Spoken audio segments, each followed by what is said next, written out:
Hey guys, welcome back. So now we're getting into Eternals Thanos Rises, which essentially is the story of first comes love, then comes marriage, and then comes Thanos, who just grows up and kills everybody. And even though this story for the most part has been told before across a number of different series and storylines, but it's like now it's seeing it here all in one place and with a few additions here and there, but with seeing it delivered in this new way, it hit different. So let's get into it. But first, if you're new to the channel, be sure to subscribe to catch the spills every week. And don't forget to hit that bell up top so we can squad up in the comments for the first hour.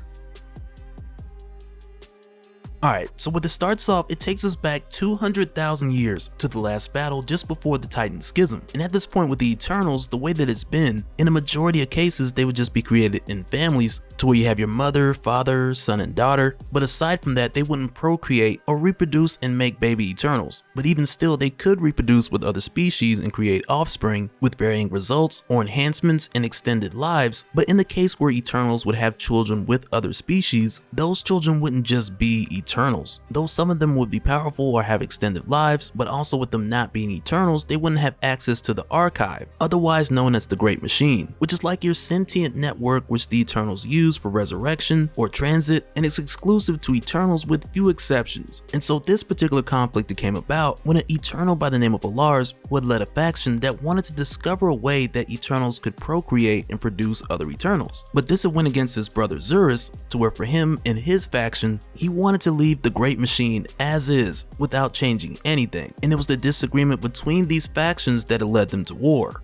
But with getting into this is here where we start off with Alars, who at this point is suddenly met by Icarus, who had just barely made it back after a heavy attack from the Zerasians, who had also found where they were awakening in their isolation. So for Icarus, every time he would die, the people of Zurus' faction, they would come back heavy, and as a result, Icarus had died 7 times just trying to get back here. And as a countermeasure, Alars, he did set their awakening to like random locations in order to throw off the Zerasians, but even with taking these precautions, it wasn't long before they found out that Icarus had already brought one back with them, who we quickly then find out is Sprite, who had stowawayed on his back, but not so much to the sense to where she was part of the attack that had just dropped these 7 kills on Icarus, but instead she had come here to send Icarus a message, which Alars only allows her to tell them because even with her sneaking here, she had risked leaving herself defenseless, so whatever this message is, it had to be important. But before going even further, I will say, within this kind of flashback, if you will, I do believe at the time that Sprite was a he, which was something that was changed later on, and within this retelling, it's kind of hard to tell if they're really going back and changing that, as if Sprite has always been female, because even as a male, Sprite was very androgynous. And so for the time being, I'll just say she, because that's eventually where it's gonna be.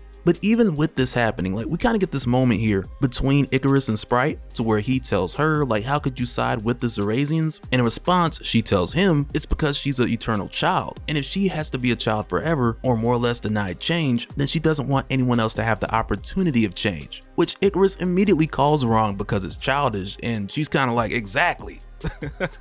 And proving her point even more, this is how she was made to be and how she was made to stay. So with her being stuck as a child, along with that comes a number of childish motives and impulses, which is why she doesn't want to see other children come along, grow into maturity, and repeatedly just leave her behind pretty much. And it's definitely an immature, petty, and self-centered type of decision to make, but aside from her, 70% of the other Eternals, they've also sided with Zurus. And in their case for a number of different reasons, but overall it just shows us some of the reasoning behind why a majority of the Eternals just didn't want to change. But in the case of Sprite, with her being allowed to deliver her message, it's here where she tells Alars that his mother Diana wants to talk because she has a proposal for how to end this war. And so after this, both Alars and Zurus, they both go to meet with their mother, and at first she more or less just lets them get out their complaints in order to let out a little bit of the steam, but even with doing so, it quickly turns into that same argument that's been happening for years. And before you know it, she's just like, you know what, I'm over it. And it's here where she tells them that more or less if this continues, then they're both gonna lose. Because in the case of Alars, eventually he would lose literally, and not just because Zurus has twice the numbers, but also because he's failing to achieve his goal to find a way for Eternals to procreate, because he simultaneously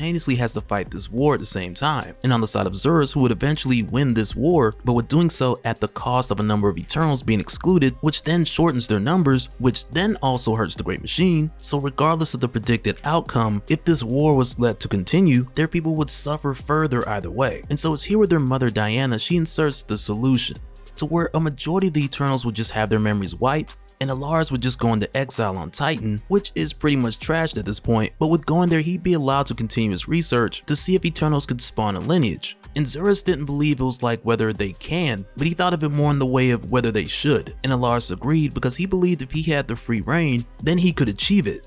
And with their mother seeing that they at least agreed on that, this had then ended the war, which had then followed with everyone's mind getting wiped, and even to the point of where we see Sprite and Icarus, who know somewhat as far as what had taken place with the war, but neither of them remember what side they were on or even if they were against each other. But then it's here where Lars and Kronos then kind of share their last words, before Lars makes his way to his exile and heads to Titan. And with doing so, he makes it pretty clear that he's not looking for a solution with like cloning or trying to breed with someone who's not an Eternal and try to modify them, but instead he would rather try to do this through more biological means. And so when he arrives on Titan, he's already looking for Sui-San, because prior to arriving here, his mother Diana had already told him that Sui-San would be there, with her being the last Eternal on Titan and the last survivor of the Uranites, to where for her people, hundreds of thousands of years before this point, her leader Uranos had went to war with Kronos, with her people having the intention of taking over Earth rather than just living peaceful with mankind. But eventually they lost, they went to Titan, killed each other off, and now Sui-San is the last one left. So long story short, she got a pass. But when Lars gets here, she recognizes him, and it's here where he tells her like, I'm not really going by Lars anymore, and now he goes by Mentor. But when he asks her why is she here, and she initially responds like Marshawn Lynch, like, you know why I'm here. And she goes on to tell him the whole story of her people losing the war, fleeing the Titan, only for them to die on Titan and wake back up on Earth with their mind wiped. But with the Lars or Mentor asking her why is she here, he more so means to the extent of why does she join the Uranites,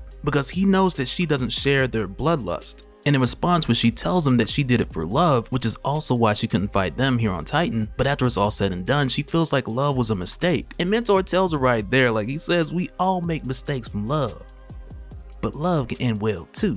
And that's the pickup line. And initially she laughs, but he recovers well, because he tells her he sees her much like Titan, and it's a place that's been reduced to its strong foundations, of which could be built upon, which more or less from there piqued her interest. And fast forward many years later, Titan thrived, and they welcomed many others like aliens, clones, or even constructs. And over time, Sui-San and Mentor they'd eventually fall in love, but even in this new miraculous land, with a number of others here with external biological technology written in their cells, but even still Mentor still hadn't achieved what he truly sought after, which was the achievement of Eternals producing more Eternals. And as a result, Mentor had then reached out to his father Kronos, who at this point is trapped in the exclusion and the ghost in the heavens, as Mentor's mother would put it, but he had reached out to his father in order to bridge the gap, because unlike his father who had nearly destroyed a whole world in order to gain more knowledge, Mentor is just trying to have a baby. And when asking his father for his help, he then agrees, but he tells Mentor that he's not having grandchildren out of wedlock. And at the request of Kronos, Mentor and Sui-San were married, and as a gift and the solution for them to have their child, they were then given the quantum bands as wedding rings, which would then also give them the ability to procreate. But even with this happening, and even though it's not like clearly stated here, but even with Kronos given this gift, I do believe that they were still created by Eon, like they were supposed to be. But with Kronos demanding this arrangement and giving the bands as a gift, it was more so a at his request type of thing. But also at their wedding, Kronos had told them that when they do have a child, that it's going to be a boy. And with that being said, as you would imagine, not long after, bands would make them dance. But eventually when they had this promised child, it had then turned out to be Thanos, to where from there where we got the birth of Thanos, to where Sui-San wanted to kill him immediately because she saw death in his eyes, all the way up to Thanos growing older later on and killing her. And this portion of the story is pretty much like a summarized telling of like the 2013 Thanos Rising, to where at the time we had gotten a more lengthy presentation of all this playing out. But with her dying, all of this would then become knowledge to the machine, because after her death she woke up in the exclusion, screaming and just telling it all. And then after her death, Mentor had then taken the bands back to Kronos, to where from there he just continued his work, trying to figure out a way to make good on his failures. But at this point, it takes us many years later towards like the beginning of Thanos Wins, and skipping the prior meeting to where Mentor tried to convince Thanos that he was crazy, which had then caused Thanos to spare Mentor's life. But then fast forward to the beginning of Thanos Wins, when Thanos sought after Mentor's help for a solution to his mysterious illness. When Mentor refused,